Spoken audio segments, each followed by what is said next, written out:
हिंदू किस नबी की उम्मत है? नाजरीन, ये सवाल आपके जहन में भी कभी आया है?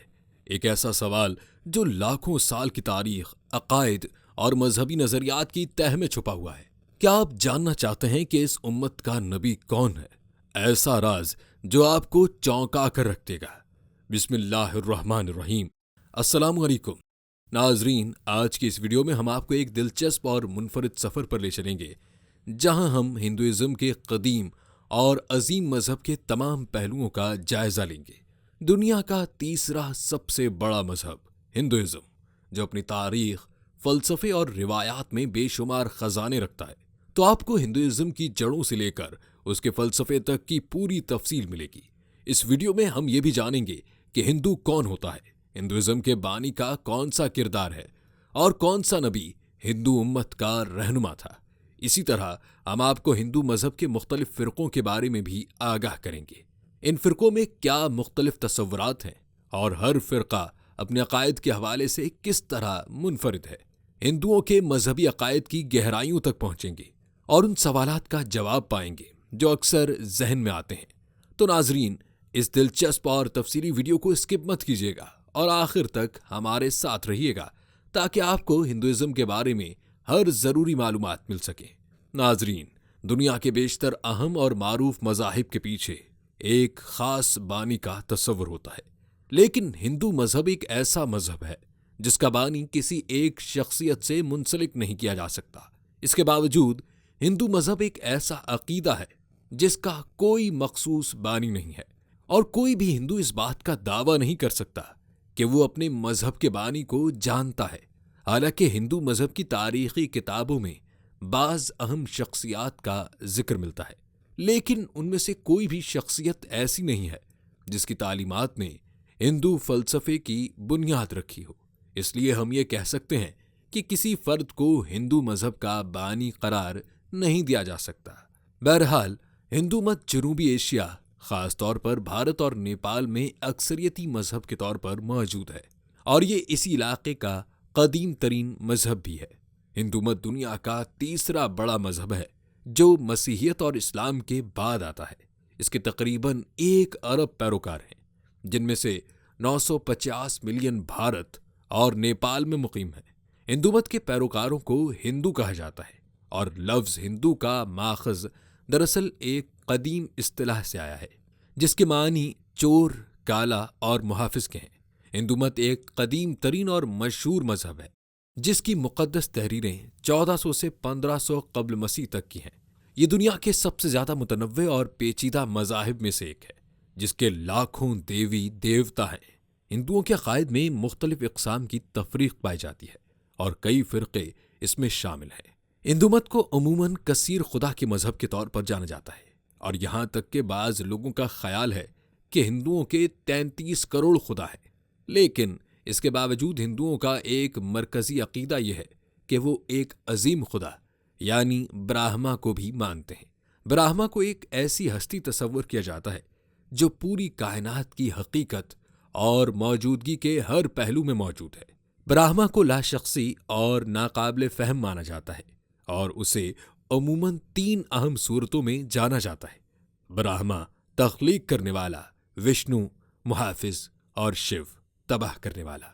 हिंदू के फलसफे को समझना खासा पेचीदा है, क्योंकि मुख्तलिफ हिंदू फिरकों में मुख्तलिफ अलहियात के अनासिर पाए जाते हैं। हिंदू मत के उन मुख्तलिफ तसव्वुरात को जानने से आपको इस मजहब की गहराइयों तक पहुंचने में मदद मिलेगी। कुछ अहम इल्हाती नजरियात मंदरजा झील हैं। मोनिस्टिक, ये वो अकीदा है जिसके मुताबिक सिर्फ एक खुदा है, जैसा कि सनकारा फिरके का मानना है। पैंथियस्टिक, इस अकीदे के मुताबिक सिर्फ एक खुदा है जो पूरी कायनात की हर शय में जाहिर है, जैसा कि ब्राह्मणों का अकीदा है। पैनथियस्टिक, यह अकीदा ये कहता है कि दुनिया खुदा का हिस्सा है, और ये रामानोजा फिरके का मानना है। थियस्टिक, इस अकीदे के मुताबिक वाहिद खुदा है जो तख्लीक से अलहदा है, और ये भक्ति हिंदू मत के पैरोकारों का अकीदा है। इस तरह हिंदू मत में मुख्तलिफ अलहाती नजरियात का एक वसी तनव्वु पाया जाता है, जो इसके पेचीदा और मुतनव्वे अकायद को जाहिर करता है। नाजरीन, यहाँ पर आपको एक अजीब बात भी बता दें कि हिंदुइज्म में इबादत का तरीक़ा कोई अकीदा या रस्म रिवाज ऐसा नहीं जो हिंदू कहलाने वाले तमाम लोगों में यकसा हो। ये सुनकर आप हैरान होंगे कि मंदिर में जाने वाला भी हिंदू है, और वो भी हिंदू है जिसके जाने से मंदिर नापाक हो जाता है। मजहबी किताब वेद का सुनने वाला भी हिंदू है, और वो भी हिंदू है जिसके मुताल्लिक हुक्म है कि अगर मजहबी किताब वेद सुन ले तो उसके कानों में पिघला हुआ सीसा डाला जाए। यानी जो ऊंची जात के हिंदू हैं वो तो मंदिर भी जा सकते हैं और अपनी मजहबी किताब भी पढ़ सकते हैं, लेकिन नीच जात के हिंदू ना ही मंदिर जा सकते हैं और ना ही वो अपनी मजहबी किताब सुन सकते हैं। अगर नीच जात का कोई भी हिंदू अपनी मजहबी किताब वेद सुन लेता है तो उसके कानों में सीसा पिघलाकर डालने का कानून हिंदुइज्म में मौजूद है। गरज हिंदू मत एक मजहब नहीं है बल्कि एक निज़ाम है जिसके अंदर अकायद व रसूम और तसव्वुरात की बहुतात है। इसे वेदी मजहब की तरक्की याफ्ता, तौसी याफ्ता और तब्दील शुदा शक्ल भी कहा जा सकता है, क्योंकि वो मकाम जहां से ये फैला है वो बहरहाल वेदी मजहब ही है। मजमूई तौर पर इसको एक गैर वाज़े सा मजहबी तसव्वुर कह सकते हैं। मसलन ये कि अगर कोई कह दे कि मैं हिंदू हूं, बस उसे ही सच्चा हिंदू समझ लिया जाता है, कता नज़र इस बात की कि वो किसकी इबादत करता है, उसके अकायद क्या हैं, उसके आमाल कैसे हैं। बल्कि ये एक नाकाबिल तरदीद हकीकत है जिसे हिंदुओं ने खुद लिखा है कि हिंदू धर्म की कोई बुनियाद नहीं, कोई कानून नहीं, कोई मुनज़्ज़म तरीक़ाकार नहीं, ना ही कोई सही तारीफ है। बस जिसको जो समझ आया इख्तियार करके अपने आप को हिंदू बना लिया। यानी हिंदू मजहब शदीद और मुतअस्सिब कौमियत का दूसरा नाम है। अमलन एक हिंदू आज़ाद है, जो चाहे करे, जो चाहे अकीदा रखे, उसके लिए हलाल व हराम का कोई तसव्वुर मौजूद नहीं है। जबकि दोस्तों इसके बरक्स मुसलमान वो है जो अपनी रज़ा को अल्लाह की रज़ा के ताबे कर दे। लेकिन दोस्तों अगर हम किसी आम हिंदू से पूछें कि वो कितने खुदाओं पर ईमान रखता है तो हमें मुख्तलिफ जवाबात मिलेंगे। कोई कहेगा 3 खुदाओं पर, कोई कहेगा 33 खुदाओं पर, किसी का जवाब होगा 1000 खुदाओं पर, जबकि बाज ऐसे भी होंगे जो कहेंगे कि वो 33 करोड़ खुदाओं का वजूद तस्लीम करते हैं। लेकिन देवी मूर्ति का तसव्वुर हिंदू धर्म में बुनियादी अहमियत का हामिल है। ये 3 देवता ब्रह्मा, विष्णु और शिव हैं। ब्रह्मा हिंदुओं के नज़दीक खालिक है, विष्णु रबूबियत का फरीजा अंजाम देता है यानी पालने वाला, शिव फना और मौत का देवता है। हिंदुओं के नज़दीक ये हकीकी हस्तियां हैं, यानी ये हिंदुओं का अकीदा तस्लीस है। दोस्तों गाय का तकद्दुस भी हिंदुओं के यहाँ इंतहाई अहमियत का हामिल है।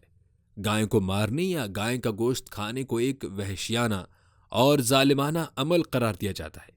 उनका अकीदा है कि गाय को जो भी मारेगा या उसको ज़िबह करेगा वो जहन्नम में उतने ही साल जलता रहेगा जितने उस गाय के जिस्म पर बाल होंगे। बल्कि गांधी का कौल है कि जो शख्स गाय की हुर्मत पर यकीन नहीं रखता वो हिंदू नहीं हो सकता। अगर मजहब का तज्जिया किया जाए तो इसके कदीम तरीन माखिज की हैसियत 4 किताबों को हासिल है जिन्हें वेद कहा जाता है। उनके नाम ये हैं ऋग्वेद, सामवेद, यजुर्वेद, अथर्ववेद। वेद का लफ्ज वद से निकला है जिसके मानी जानने और इल्म है, इसलिए वेद का इतलाक आम उलूम या मखज़न उलूम के है जिसे संहिता कहते हैं। ये मखज़न उलूम शुरू में 3 मजमुओं पर मुश्तमिल था, ऋग्वेद संहिता, सामवेद संहिता और यजुर्वेद संहिता। बाद में इसमें अथर्ववेद संहिता का इजाफा हो गया जो मजमून के लिहाज से एक ही है। ये संहिता मंतज़ूं या भुंजों का मजमू है, इसलिए ये मंतर भी कहलाती हैं। रासिखुल अकीदा हिंदुओं का अकीदा है कि ये तमाम वेद इल्हामी हैं और परमेश्वर के ख़ास बंदों के ज़रिए हम तक पहुँचाए गए हैं और ब्रह्मा ने उन्हें खुद अपने हाथ से लिखा है। 19वीं सदी से कबल वेदों के कलमी नुस्खे बहुत नायाब थे। जब यूरोपीय माहिरीन हिंदुस्तान आए तो वो 19वीं सदी में ब्राह्मण पंडितों से सुनकर उन्हें ज़ाब्ता तहरीर में लाए। कहा जाता है कि इब्तिदा में सिर्फ एक वेद था, फिर आसानी से समझने की खातिर उसके 4 हिस्से कर दिए गए। हमारे नज़दीक वेदों की खासियत यह है कि उनमें तौहीद की तालीम भी मौजूद है। यूरोपियन माहिरीन का कहना है कि वेद 1700 कब्ल मसीह से 500 कब्ल मसीह के अरसे में तख्लीक हुए। ताहम हिंदुओं का एतकाद है कि ये हजारहां बरस से चले आ रहे हैं।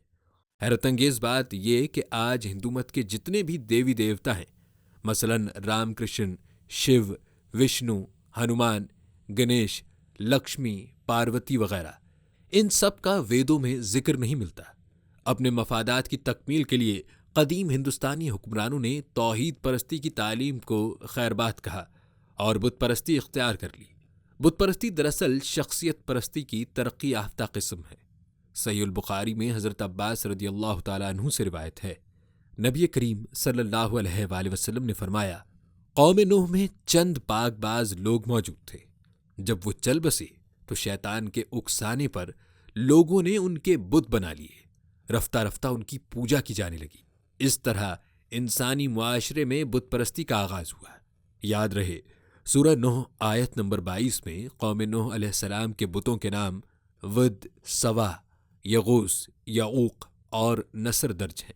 गोया के बुत परस्ती और हिंदुइज्म का आगाज हजरत नूह अलैहिस्सलाम के दौर में हुआ था। नाजरीन, ज़माने कदीम से ब्राह्मण तबके की सरतोड़ सही है कि वेदों को अवामुन्नास में न फैलाया जाए। माजी में तो सूरत हाल ये थी कि सिर्फ ब्राह्मण पंडित ही वेद हिफ्ज कर सकते थे और ब्राह्मणों के सिवा किसी हिंदुस्तानी को इजाजत नहीं थी कि वो वेद का एक लफ्ज भी सुन सके। बालादस्त ब्राह्मण तबका नहीं चाहता था तौहीद की तालीम अवाम में फैल जाए। अगर लोग एक रब की इबादत करने लगते तो उनका सारा धंधा चौपट हो जाता।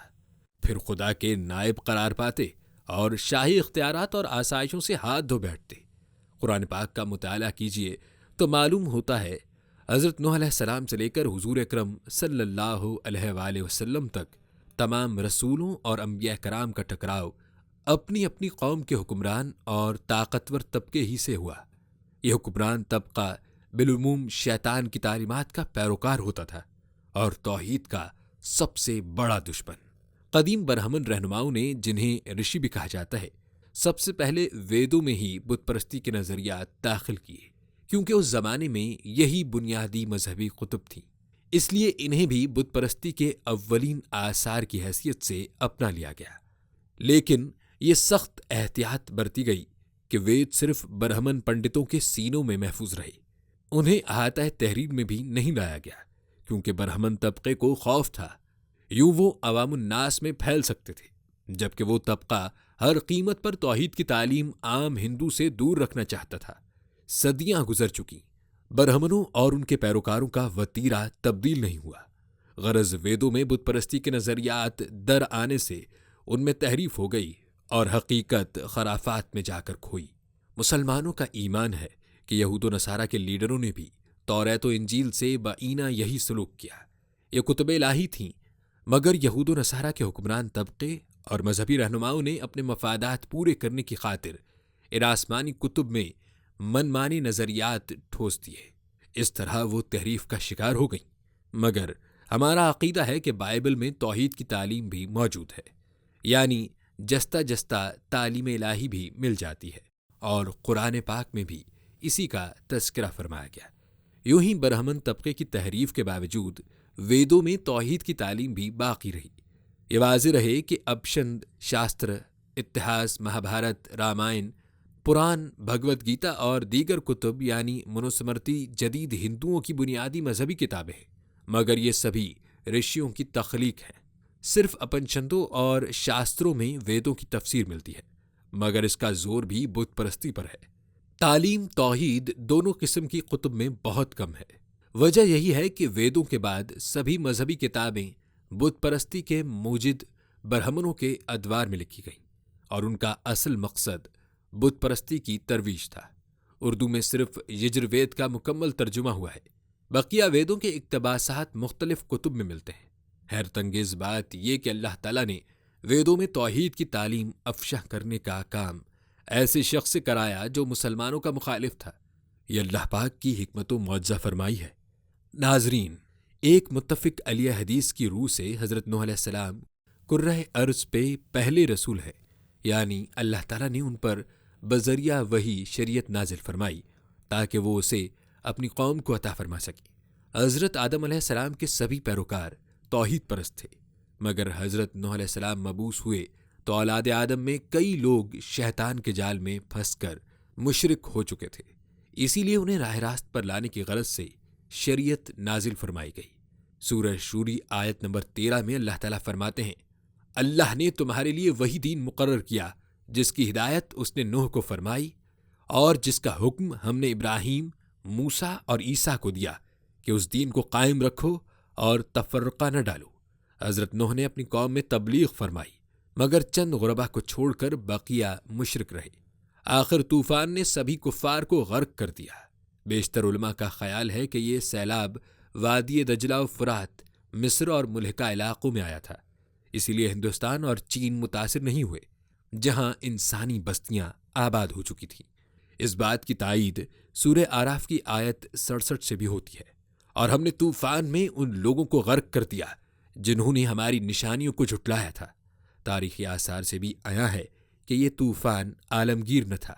दौर जदीद की कई तहजीबों में मगर ज़माना कदीम में अजीम तूफान आने की रिवायात मिलती हैं। वजह यह है कि अल्लाह ताला ने हज़रत नूह अलैहिस्सलाम के बच जाने वालों बेटों और कश्ती पर सवार दीगर नेकोकारों की औलाद पर फजल फरमाया। देखिए सूरह बनी इसराइल आयत नंबर 3 और सूरह मरियम आयत नंबर 58। उनकी औलाद फिर पूरे कुर्रे अर्ज पर फैल गई। वो जहां भी पहुंची अपने साथ हजरत नूह की कुछ न कुछ तालीम जरूर ले गई, और उसमें तूफान आने का तज़किरा भी मौजूद था। माहिरीन असरियात बताते हैं कि 4500 साल कबल वादी दजला व फुरात, ईरान और वस्ती एशिया से महाजिर हिंदुस्तान आने लगे। इन सभी महाजिरों को मजमूई तौर पर आर्या कहा गया, और वेद इन्हीं की तालीमात पर मबनी है। दर्जे बाला बताया जा चुका कि वेदों में तालीम और तौहीद भी मिलती है। इसीलिए शाह वलीउल्लाह बानी देवबंदी मौलाना कासिम और दीगर मशाहिर इस्लाम आराइयों को किसी रसूल यानी के हज़रत नूह अलैहिस्सलाम की कौम में से समझते थे। उलमा इस्लाम में इख्तिलाफ है कि ये कौन सी कौम थी। दौर जदीद में मौलाना सुलेमान नदवी रहमतुल्लाह अलैह, मौलाना उबैदुल्लाह सिंधी, ख्वाजा हसन निज़ामी और मौलाना शम्स नवीद उस्मानी जैसे जैद उलमा ने इन्हें साबईन में शुमार किया है। कुरान पाक में साबईन का जिक्र यहूद व नसारा के साथ आया है। सूरह बकरा में कहा गया है कि यहूद, नसारा और साबईन में से जो शरीयत इलाही पर अमल करते हैं वो खौफजदा और गमगीन नहीं होंगे। अल्लामा इब्न कसीर तफसीर कुरान और इमाम रागिब अस्फहानी रहमतुल्लाह अलैह मुफर्रदात ने इन्हें कौम नूह करार दिया है। याद रहे हज़रत नूह अलैहिस्सलाम की कश्ती कोहे जूदी पर ठहरी, जो इराक, ईरान, तुर्की और आर्मीनिया की मुश्तरका सरहद पर फैले पहाड़ी सिलसिले की एक चोटी थी। उलमा इस्लाम लिखते हैं कि हज़रत नूह अलैहिस्सलाम फिर अपने अहले खाना और बचे कुचे नेकोकारों के साथ वादी दजला व फुरात ही में मुकीम हुए। आयात कुरानी की रोशनी ही में उलमा ने साबीन को कौम नूह कहा है। वजह यह कि अक्सर आयात में हज़रत नूह का जिक्र हज़रत मूसा और हज़रत ईसा के साथ आया है, जो यहूद नसारा के रसूल थे। चूंकि दीगर आयात में यहूद नसारा के साथ साबईन का भी जिक्र है, इसीलिए उलमा ने इसे हज़रत नूह की कौम करार दिया, क्योंकि वो भी रसूल थे। नाजरीन, हम बात कर रहे थे वेदों की।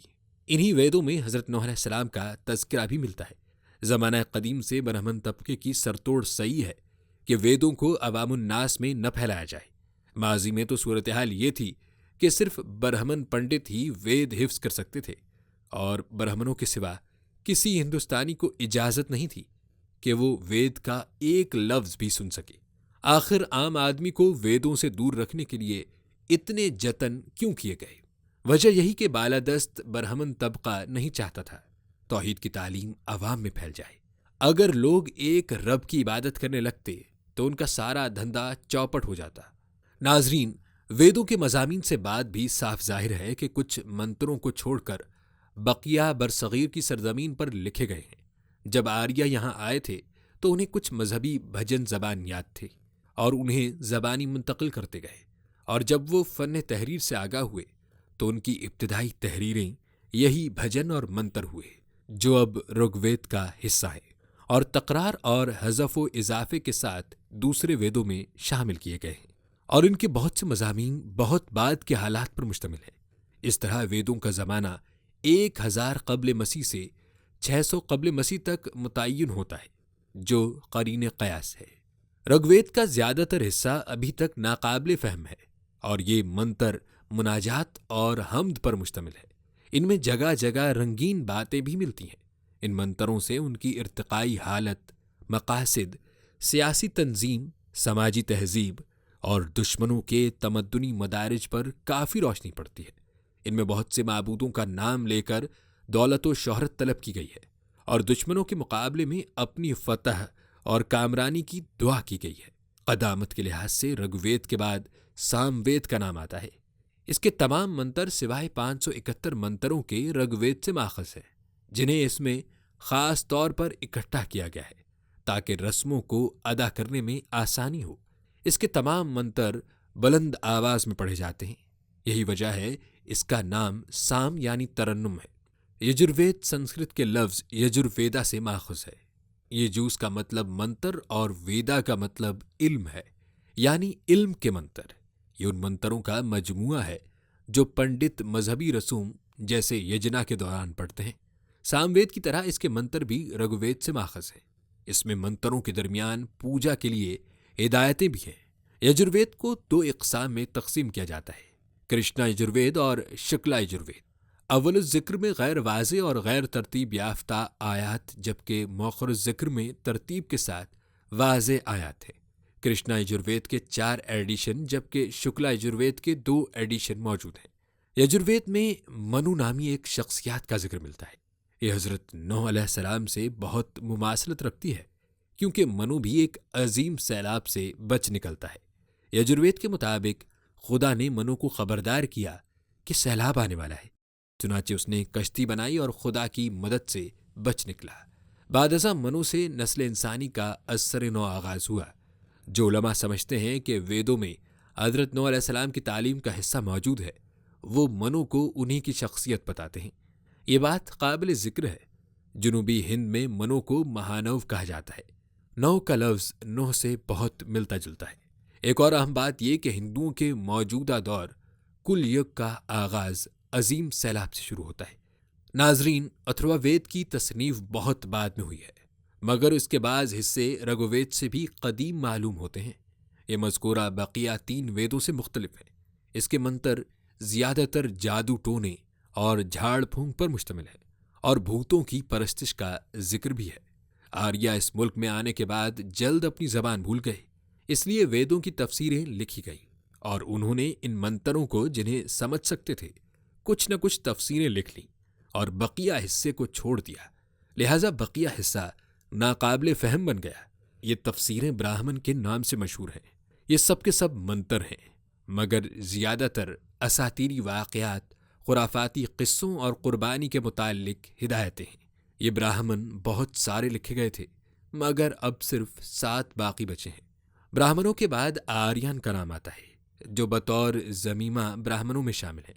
इनको जंगलों की बयाज भी कहते हैं, क्योंकि ये इस कदर पाक हैं कि उनको सिर्फ जंगलों में ही पढ़ा जा सकता है। इनमें आर्याओं के लिए हिदायतें दर्ज हैं। ये ब्राह्मण की तरह हैं, मगर उनमें रसूमात के बरखिलाफ मानों से सरोकार किया गया है। एनिशिद वेदी दौर का आखिरी ज़ख़ीम हिस्सा है, जिसे मानवियत और फ़लसफ़ियाना गहराई की वजह से बड़ी अहमियत हासिल है। अपनिषद के मानी किसी के आगे बैठने के हैं और इस्लाही मानी इसरार के हैं। ये बहुत से हैं, कुछ नज़्म में और कुछ नसर में। इन्हें आम तौर पर वेदांत कहते हैं, जिसके मानी वेद का तत्मा है। बाज़ लोगों ने भगवत गीता और सूत्रों को भी विद्यांत में शुमार किया है। नाजरीन, हिंदू कुतुब में नबी आखिरुज़्ज़मान हज़रत मोहम्मद सल्लल्लाहु अलैहि वसल्लम की आमद का तज़किरा भी मिलता है। हिंदू मजहबी किताब पराना में जिक्र किया गया है कि कल की अवतार आएगा। कल की संस्कृत लफ्ज़ है, जिसका मतलब तारीफ़ किया गया है। अगर अरबी में इस लफ्ज़ का तर्जुमा करें तो मोहम्मद इसका तर्जुमा होगा। फिर कहा गया है कि वो सूमती के पेट से पैदा होगा। लफ्ज़ सूमती संस्कृत लफ्ज़ है, जिसके उर्दू मानी अमन वाली के हैं, और अगर हम इसका अरबी में तर्जुमा करें तो अरबी में सूमती का तर्जुमा आमना होगा, जो रसूल सल्लल्लाहु अलैहि वसल्लम की वालिदा का नाम था। श्री 10 अवतार के श्लोक नंबर 10 में कहा गया है कि कल की विष्णु यास नामी शख्स के घर में पैदा होगा और वो विष्णु यास का बेटा होगा।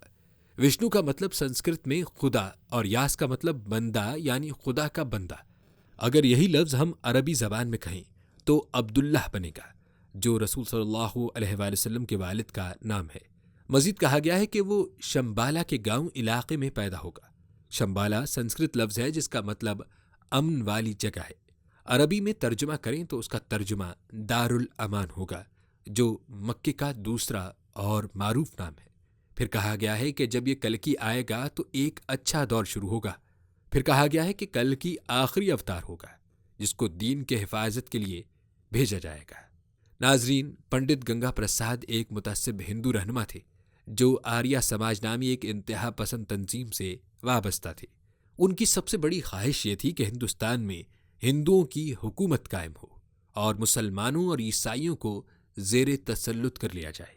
ये शख्स ईसाइयत की तबलीग के सख्त मुखालिफ था और बाद में उसने इस्लाम और मुसलमानों के खिलाफ एक किताब मज़ाबी इस्लाम लिखी जो 1963 में इलाहाबाद से शाया हुई। इस किताब में पंडित गंगा प्रसाद ने वेदों से ऐसे इक़्तिबासात जमा किए जो कुरान की आयत से मुशाबहत रखते थे। इसका मकसद ये साबित करना था कि कुरान मजीद की तालीमात वेदों से माख़ज़ है, लेकिन ये दावा एक बिल्कुल बेबुनियाद और गलत बात है। पहली वजह यह है कि वेद कदीम संस्कृत ज़बान में है जबकि कुरान पाक कदीम अरबी नाजिल हुआ है। ये दोनों ज़बानें मुख्तलिफ ज़बानों के ख़ानदानों से ताल्लुक़ रखती हैं। फ़र्ज़ कर लेते हैं कि एक ब्राह्मण पंडित सफ़र करता हुआ अरब पहुंचा और अरबी भी जानता था, लेकिन हम ये भी जानते हैं कि ब्राह्मण पंडित वेद सिर्फ अपने तबके के मुंतखब अफराद को सिखाते हैं।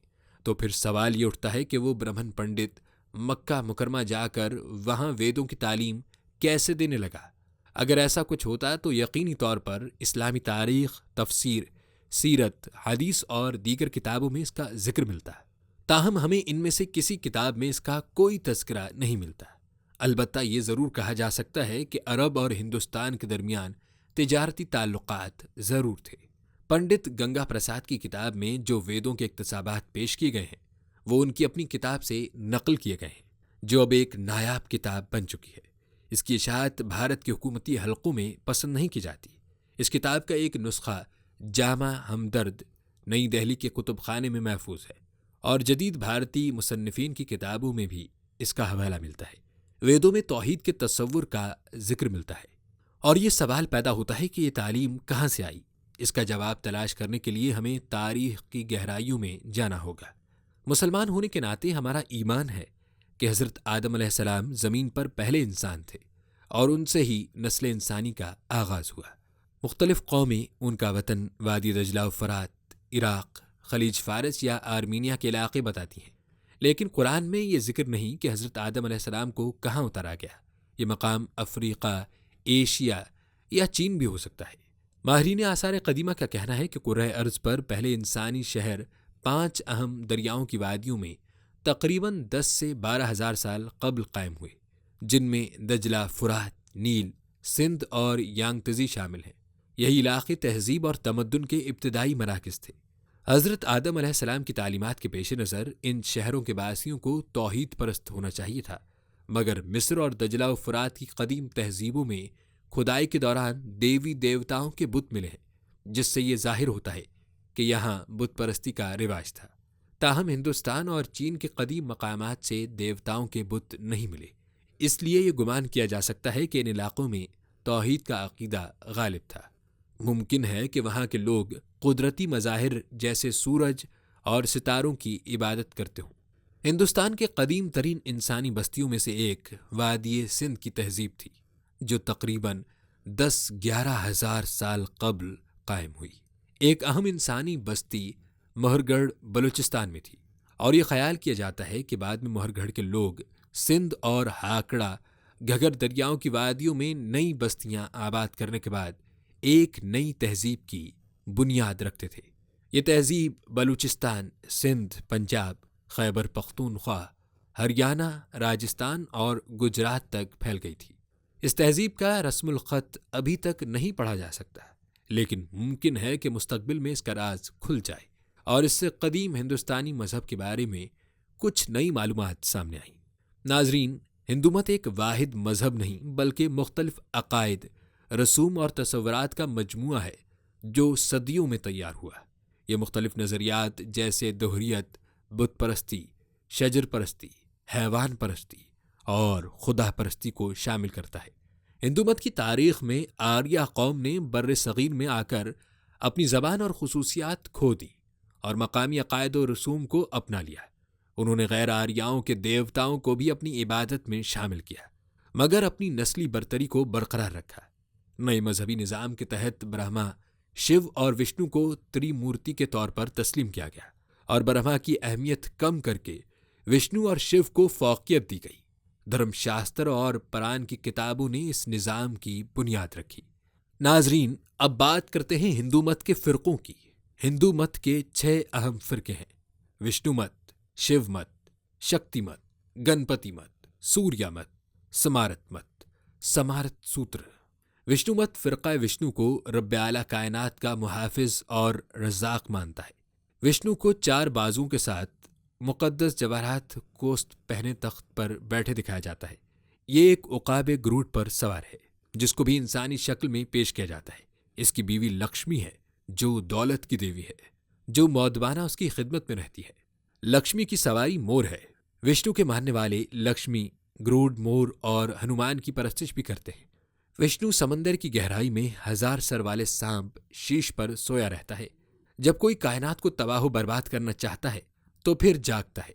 चुनाचे कायनात को बचाने और बुराइयों से बचाने के लिए मुख्तलिफ मौक़े पर उसने 9 बार जन्म लिया है और 1 बार जन्म लेने वाला है, जिनकी तफसील कुछ इस तरह से बताई जाती है। मत्स्य, इसने मछली की शक्ल इख्तियार करके एक साधु मनु की मदद की थी।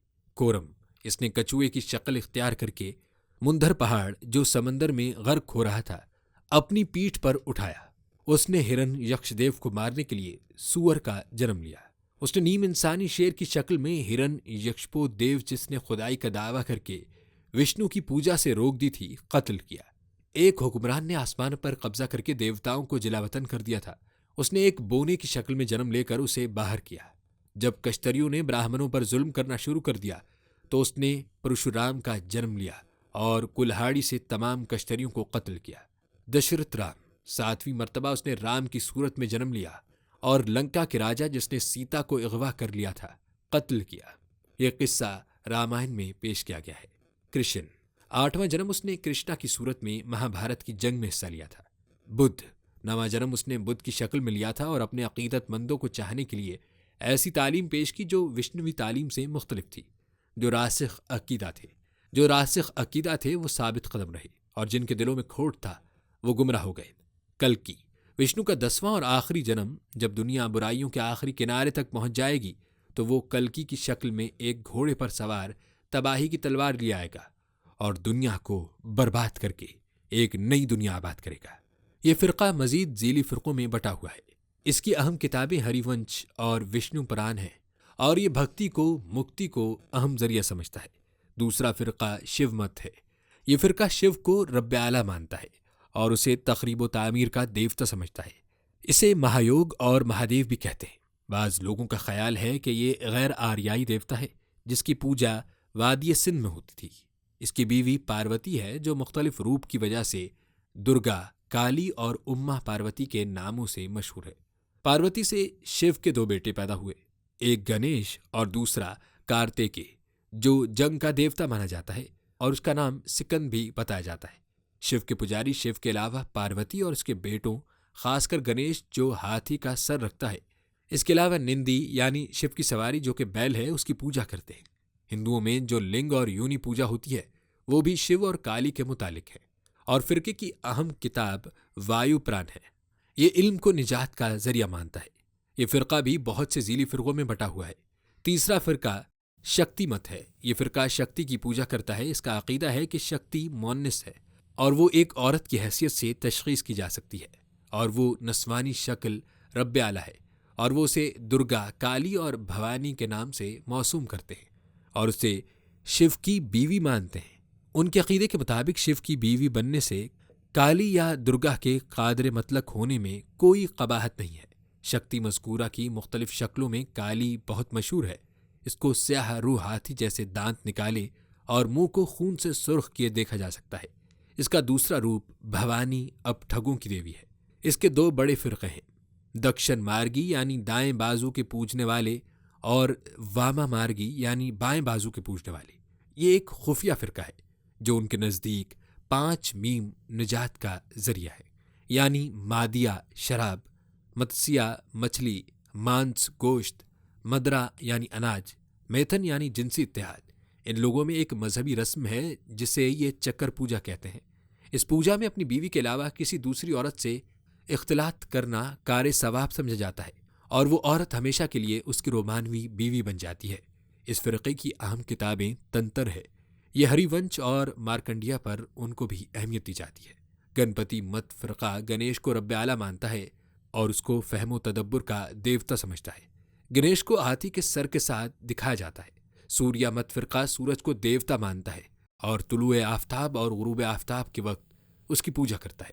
छठा फ़िरक़ा समारत सिफ्तर है। ये वसीउन नज़र फ़िरक़ा है और हर देवता पर एतक़ाद रखता है और अपनी ख्वाहिश और ज़रूरत के तहत उसकी पूजा करता है। परस्तिश के लिए हिंदू 3 देवताओं के कायल हैं। पहला ग्राम देवता यानी बस्ती का देवता, दूसरा कुल देवी देवता यानी ख़ानदान का देवता, तीसरा इष्ट देवता यानी महबूब देवता। इस तरह एक हिंदू का ग्राम देवता गणेश, कुल देवी लक्ष्मी और महबूब देवता निंदी हो सकता है। ग्राम देवता मंदिरों में, खानदानी और महबूब देवता घरों में रखे जाते हैं। इन 3 देवताओं के अलावा हर हिंदू दूसरे बहुत से देवताओं को हस्बे मवाक़े पूजता रहता है। दरगाह पूजा के मौके पर दरगाह को, गणेश चतुर्थी के मौके पर गणेश को, कृष्ण के जन्माष्टमी के ज़माने के कृष्ण की, दिवाली के मौके पर लक्ष्मी को और शिवरात्रि में शिव की परस्तिश की जाती है। हिंदू मत के ये अहम देवता है, मगर इनकी फहरिस्त बहुत लंबी है और इनकी तादाद 5 करोड़ बताई जाती है, इसलिए इन सब का जायज़ा लेना आसान नहीं है। मुख्तसर यह है कि तमाम अहम और गैर अहम बेशुमार देवताओं के अलावा बेशुमार जानवर, मसलन हाथी, सांप, घड़ियाल, शेर, मोर, हंस, तोता, चूहा वगैरह मुख्तलिफ देवताओं की तरफ से होने की वजह से मुक़द्दस समझे जाते हैं और इनकी पूजा होती है। जानवरों में सबसे अहम गाय है। इनके अलावा दरख्तों में पीपल, इंजीर, तुलसी और बबूल और दरियाओं में गंगा को ख़ास अहमियत हासिल है और इसे मुक़द्दस समझा जाता है। नाजरीन, हिंदू मत के अक़ायद में मखलूक परस्ती, करम और तनासुख के अहम अक़ीदे शामिल हैं। करम के मुताबिक हर अमल इंसान की रूह पर असर डालता है और वो अपने अच्छे या बुरे अमाल के मुताबिक सज़ा या जज़ा का मुस्तहिक होता है। तनासुख आवागोन के अक़ीदे के मुताबिक इंसान की ज़िंदगी एक नहीं बल्कि कई जन्मों में बढ़ती है और हर मौत के बाद रूह को आमाल के मुताबिक नर्क या जन्म मिलता है। ये सिलसिला तब तक जारी रहता है जब तक इंसान अपनी मुक्ति यानी निजात हासिल न कर ले। हिंदू रसूम में यजन यानी कुर्बानी की अहमियत थी, जिसमें जानवरों और कभी कभार इंसानों की कुर्बानी दी जाती थी। सत्ती, रोज़ाना गुस्ल, सूरज की पूजा, मुक़द्दस मकामात की ज़ियारत और देवताओं के सामने गाने और नाचने को भी मजहबी रसूमात में शामिल किया जाता था। तो नाजरीन, ये थे कुछ हक़ाइक़ हिंदू मजहब के बारे में। हम उम्मीद करते हैं कि आपको हमारी आज की ये वीडियो ज़रूर पसंद आई होगी। अगर आपको हमारी आज की ये वीडियो पसंद आई है तो आपसे गुजारिश करते हैं कि आप हमारे चैनल को ज़रूर सब्सक्राइब कर लें और साथ ही लगे बेल के बटन को भी प्रेस कर लें, ताकि आपके पास हमारी आने वाली मज़ीद मालूमाती वीडियोज़ का नोटिफिकेशन बर वक्त मिलता रहे। सब्सक्राइब के साथ साथ हमारी वीडियो को लाइक भी करें और अपनी कीमती राय का इजहार कमेंट्स में ज़रूर करें। कमेंट्स में आप अपने सवालात भी हम तक पहुंचा सकते हैं। अल्लाह ताला आपको अपनी हिफ्ज़-ओ-अमान में रखे। आमीन।